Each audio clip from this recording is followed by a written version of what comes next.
Friday in Easter week. Station at St. Mary ad Martyres. In the 7th century the Roman Pantheon was dedicated to St. Mary and the heroic sons of the Roman Church who had suffered martyrdom.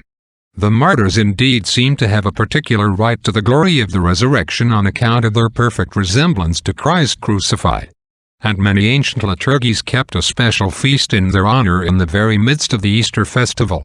Today's station at Martyres remains as a last record of this early liturgical tradition, for, later on, the collective feast of the martyrs was transferred, even in Rome, to the middle of the month of Mass and still later to the first day of November. The introit contains an allusion to the Paschal Feast of the Neophytes, who, like the Israelites of old, have escaped from the slavery of Egypt across the Red Sea, which is a symbol of holy baptism.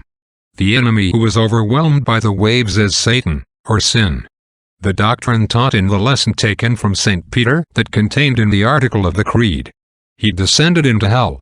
Among the souls in limbo were patriarchs and prophets, and some who had paid no heed to the warnings of Noah when he predicted the destruction of the world in the flood.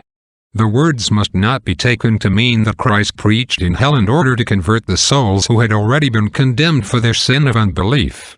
For the state of the soul cannot change after death. Christ descended into the abode of the dead to announce both to the good and to the wicked the redemption now accomplished, to the good for their supreme consolation, to the wicked as a further reason for their condemnation.